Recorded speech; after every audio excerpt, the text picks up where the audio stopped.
May I see a show of hands? How many of you have ever heard of Yamanaka? All right, good sign.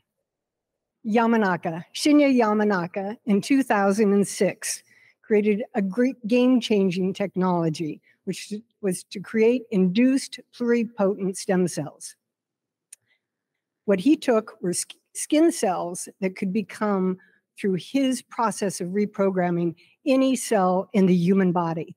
This was huge for biomedicine, but it took a long time to actually see that translated.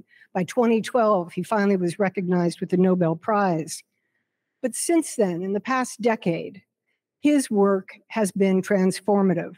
Take that patient in the middle. Today, we have personalized stem cell therapeutic treatments for cancer, multiple diseases. We have also seen it used to create organs on a chip and to be able to create pharmaceutical studies identifying targeted therapeutics without animal welfare issues and without the use of embryonic stem cells. These are pluripotent stem cells taken from skin cells. Now, what's interesting to me is how do we translate that to other species?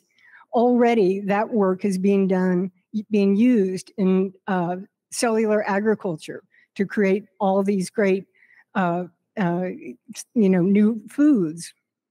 But that still is not helping with the wildlife challenges. And today, the 21st century challenges in wildlife are like never before. They're compounded between invasive species, wildlife diseases, lack of genetic variation with inbred populations. All of this is coupled with climate change, and the existing conservation toolkit does not suffice. So my question is, how can stem cells that we've advanced in other fields could be applied to wildlife? My organization, Revive and Restore, for the past 10 years has been building a genetic rescue toolkit, doing everything from cell culturing, advancing cryopreservation, cloning, and working in genetic engineering. And I've realized in the last couple of years that the cornerstone of all of this is the ability to create stem cells for wild organisms, both plants and animals. Stem cells can become an infinite resource. That means that what people are cryopreserving today, which is a finite resource in cryopreserved capabilities, it could be, expanded infinitely. I mean, that is just incredible. We could use it for advanced reproductive technologies and for genome engineering. But without developing those actual methodologies, it can't advance.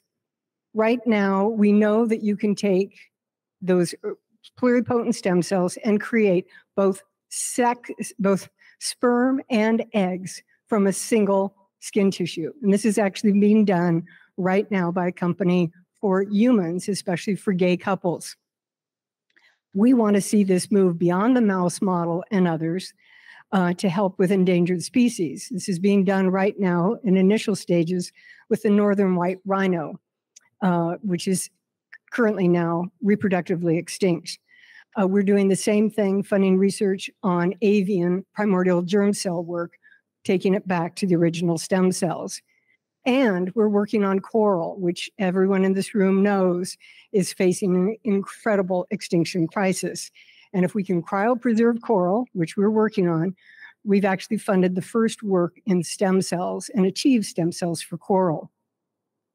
So this is my vision. Take what you just saw with the human body and think of what stem cells could actually do for all those plants and animals and wild organisms, and to use it for both solving disease, resilience, and other challenges that wildlife face. So I've just created the first stem cell workshop, which we're going to have this fall. I invited 45 scientists from around the world who are working in human medicine, agriculture, cell agriculture, and conservationists. And every one of them has accepted. And what we're going to be doing is building a development plan for what would be the most catalytic ways to advance this field. So that is my Yamanaka hack. And I hope that there are others in this room that might want to help inspire more work in this area. So feel free to talk to me. Thank you.